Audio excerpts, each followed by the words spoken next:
Iwan fillah rahimakumullah. Sehingga kenapa orang-orang kafir Quraisy saat itu menolak, ya, diajak oleh Rasulullah SAW untuk beribadah, untuk mengucapkan kalimat la ilaha illallah?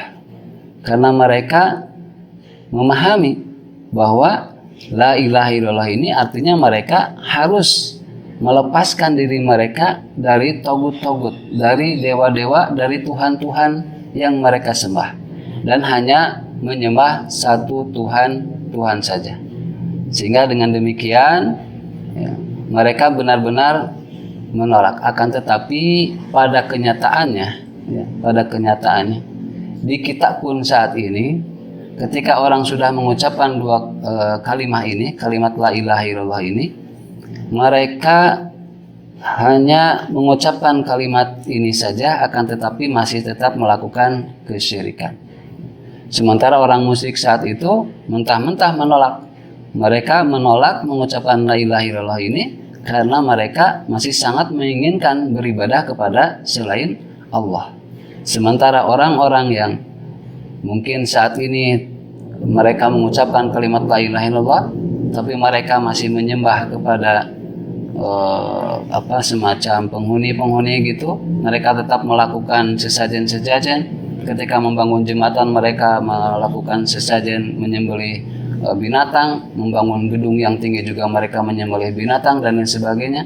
Dan mereka persembahkan itu bukan untuk Allah, ya, tapi untuk selain Allah. Oleh karena itu, ya, sebagian di antara kita, mereka mengucapkan kalimat la ilaha illallah, tapi mereka tetap melakukan kesyirikan. Maka ini harus diwaspadai.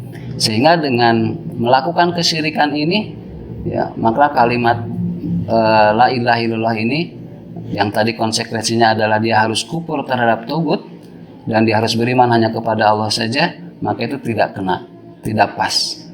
Juga termasuk orang-orang yang ketika mengucapkan kalimat la ilaha illallah ini, mereka tidak memahami maknanya, yang kemudian menganggap bahwa dengan mengucapkan kalimat la ilaha illallah ini saja sudah cukup kehidupannya untuk menjamin dia masuk surga, sehingga mereka tidak beramal.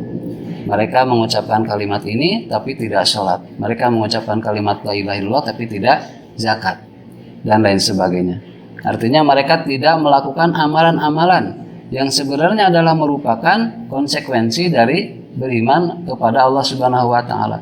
Allah memerintahkan sholat. Berarti kita ketika melaksanakan sholat adalah dalam rangka mengimani bahwa Allah adalah Tuhan, bahwa Allah adalah ilah.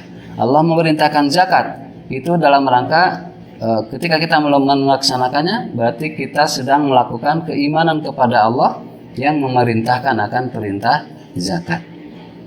Iwan fillah rahimakumullah, maka kita harus benar-benar memahami makna ini dan kemudian mengaplikasikannya di dalam kehidupan sehari-hari.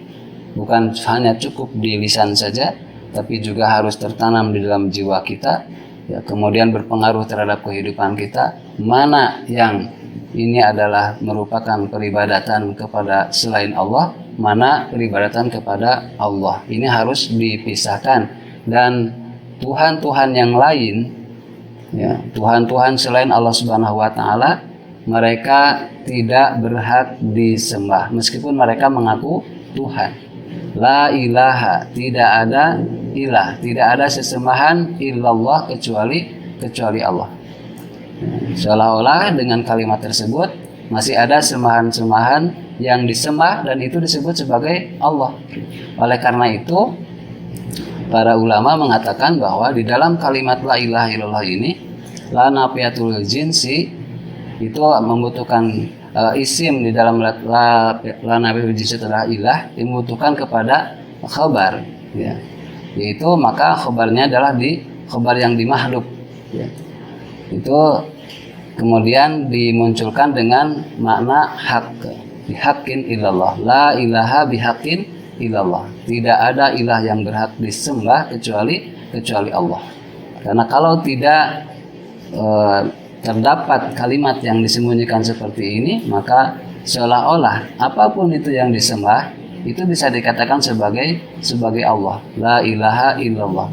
Akan tetapi kalau kita tambahkan kalimat ini la ilaha bihaqqin illallah, dan disembunyikan, ya, terkandung maknanya di dalamnya, maka yang paling berhak untuk disembah di antara ilah-ilah yang ada itu hanyalah Allah saja.